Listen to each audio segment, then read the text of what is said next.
शब्दमा शक्ति हुन्छ, प्रेममा भक्ति हुन्छ, नैराश्यको बर्को नओड्नु विरक्ति हुन्छ। शब्दमा शक्ति हुन्छ, प्रेममा भक्ति हुन्छ, नैराश्यको बर्को नओड्नु विरक्ति हुन्छ। लालची र ईर्ष्यालु सधैँ विषालु हुन्छन्, त्यागी ज्ञानी भित्र नै आत्मशक्ति हुन्छ। हजुर, विराटनगरकी शक्तिशाली कवि मञ्जुश्री गिरीका यिनै मुक्तकका शब्दहरू सापट्टि लिँदै आजको साहित्यको डबली कार्यक्रमको ढोका उगारिरहेको छु। प्रिय दर्शक एवं श्रोता मित्र, नमस्कार। हामी आज पनि उसरी नै साहित्यको डबली कार्यक्रम मार्फत स्रष्टाहरूका शक्तिशाली सिर्जना गर्ने उद्देश्यका साथ सेटमा उपस्थित भइसकेका छौँ। म सबैभन्दा पहिले विराटनगर जान चाहन्छु। हजुर, विराटनगरका एक शक्तिशाली कवि, उहाँलाई कवि मात्र भनेर हुँदैन, म पहिले उहाँको नाम भन्न चाहन्छु, प्राज्ञ विवश पोखरेल। प्राज्ञ विवश पोखरेल कवि त हुनुहुन्छ नै, उहाँ मुक्तक पनि उत्तिकै बेजोड ढङ्गले लेख्नुहुन्छ। उहाँ खास गरिकन कथा त झन् अत्यन्तै सुन्दर कथाहरू उहाँका हुन्छन्। मैले एकचोटि रेडियोमा कथा वाचनको कार्यक्रम चलाइरहँदा उहाँको कथा सङ्ग्रहबाट म खुबै उहाँका कथाहरू पढ्ने गर्थेँ र यो साहित्यको डबली कार्यक्रममा पनि मैले पटक गरी उहाँका सिर्जनाहरू वाचन गरिरहेको छु। यसकारण कि उहाँका सिर्जनाहरूले म आफै पनि मोहित हुने गर्छु। त्यसैले उहाँलाई कवि भन्नुभन्दा, मुक्तकार भन्नुभन्दा, कथाकार भन्नुभन्दा समग्रतामा एक शक्तिशाली साहित्यकारको रूपमा हामी चिन्ने गर्छौँ। पूर्वाञ्चल साहित्य प्रतिष्ठान मार्फत विभिन्न स्रष्टाहरूका पुस्तकहरू प्रकाशन गर्ने क्रममा, त्यो काममा उहाँको सशक्त र अहम भूमिका रहिआएको हामी पाउँछौँ। उहाँले अनुज पुस्ताका स्रष्टाहरूलाई अगाडि बढ्नको लागि सदैव हौसला दिने कामहरू, ऊर्जा दिने कामहरू गर्दै आउनु भएको छ। म आज उनै प्राज्ञ विवश पोखरेलको एउटा कविता यहाँहरूसम्म पुर्याउने कोसिस गरिरहेको छु। निषिद्ध बस्तीमा। उहाँको कविताको शीर्षक रहेको छ निषिद्ध बस्तीमा। आँसुको नदी बगेको छ यस बेला, म कागजको डुङ्गा चढेर किनार भेट्ने तयारीमा छु। आँसुको नदी बगेको छ यस बेला, म कागजको डुङ्गा चढेर किनार भेट्ने तयारीमा छु। खबरदार मान्छेहरू, यो शोकग्रस्त बस्तीमा हाँस्न निषेध छ। यस बेला असंख्य संवेदनशील मुटुहरू बुढो कोट चाहिँ भित्ताका किलामा झुन्डिएका छन्। यस बेला असंख्य संवेदनशील मुटुहरू बुढो कोट चाहिँ भित्ताका किलामा झुन्डिएका छन्। बादल चाहिँ धुजा भएर फाटेका छन् मनहरू। रुखो बगर भएको छ आँखा, सम्भवतः उज्यालो हुनुको भेउ नपाएर होला। मध्याह्नमा पनि फेरि लागिरहेछन् फेरिवालहरू, भूत बाँधो प्रेत बाँधो चार सुर बाँधो।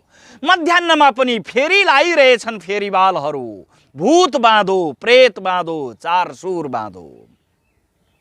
म उज्यालोमा छु कि अँध्यारोमा, चेतमा छु कि अचेतमा, रातमा छु कि दिनमा, ठम्याउन सकिरहेको छैन।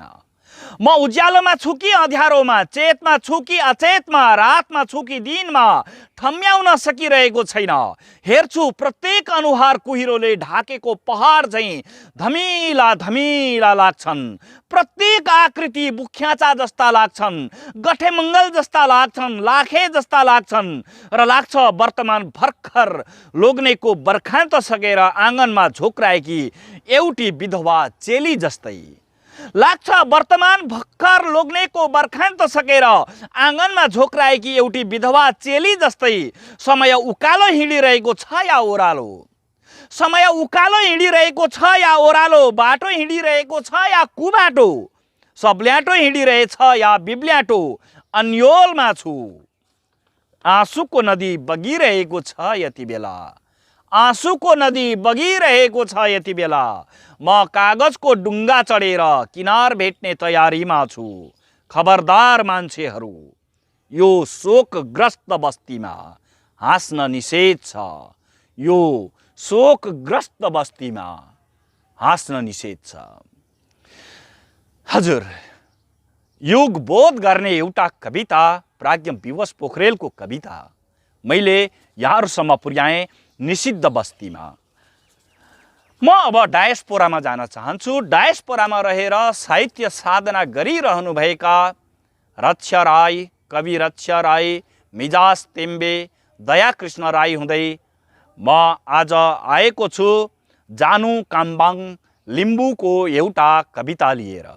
हजुर, जानु काम्बाङ लिम्बूको जन्म ताप्लेजुङमा जन्मिनुभएका जानु काम्बाङ अहिले बेलायतमा हुनुहुन्छ। त्यहाँ रहेर पनि उहाँले साहित्य साधनालाई उच्च प्राथमिकता दिँदै आफ्नो कलम चलाइरहनु भएको छ।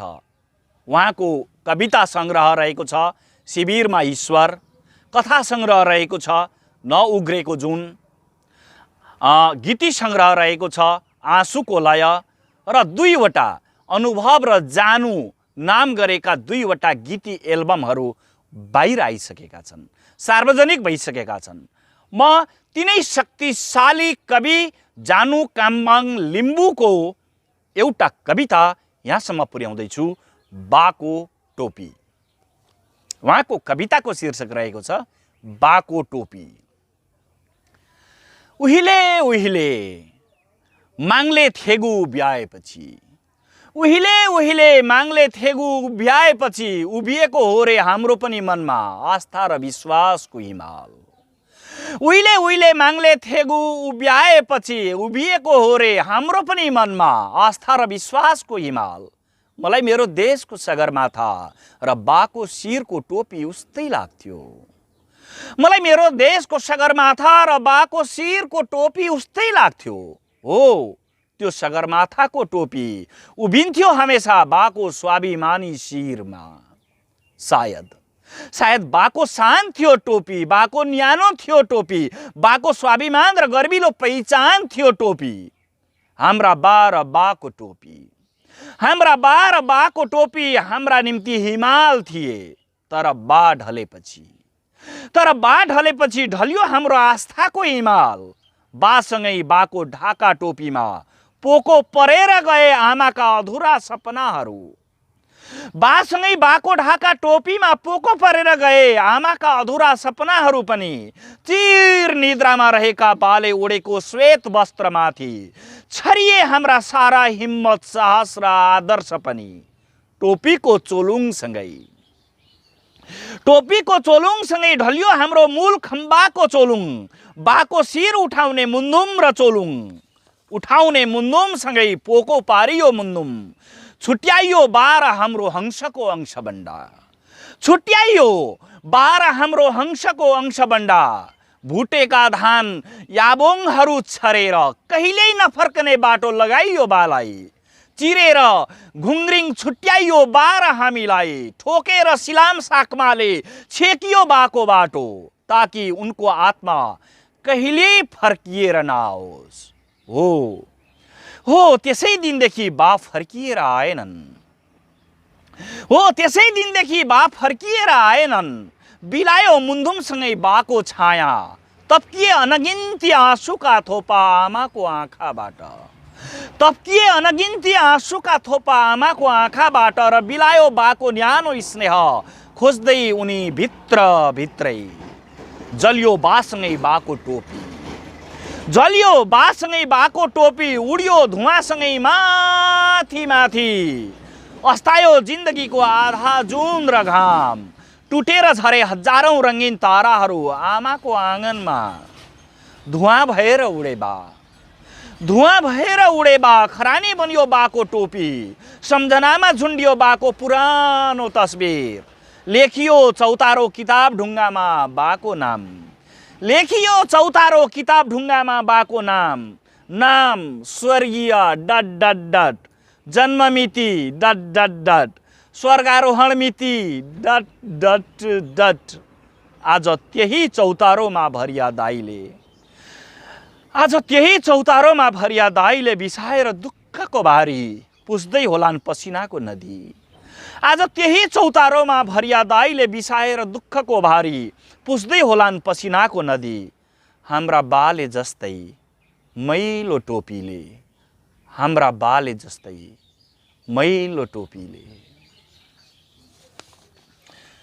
जानु कामबाङ कहाँ हुनुहुन्छ बेलायत, हामीलाई एउटा सपनाको सहरमा हुनुहुन्छ तपाईँ हाम्रो लागि, तर तपाईँ शरीरले मात्र त्यहाँ हुनुहुन्छ।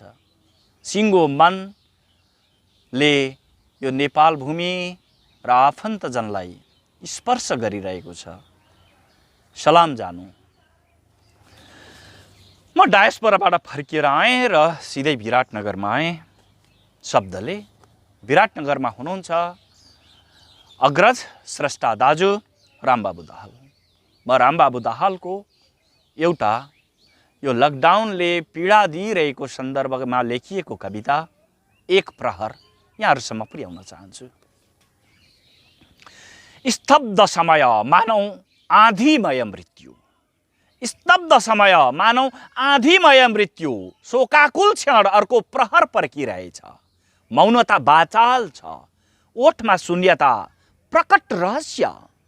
वर्तमानमा व्याधि भएर विश्व भ्रमणमा निष्फिक्री यात्रारत छ।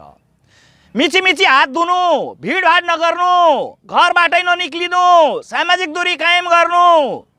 सहज विज्ञप्ति जारी छ।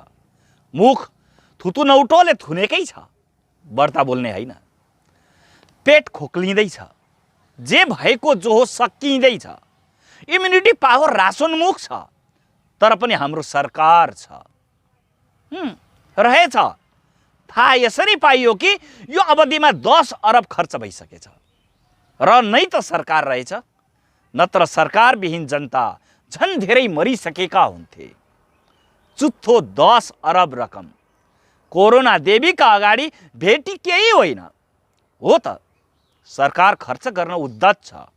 बन्दोबस्ती यतिका खर्च नै पर्याप्त होइन र? यतिका खर्च नै पर्याप्त होइन र?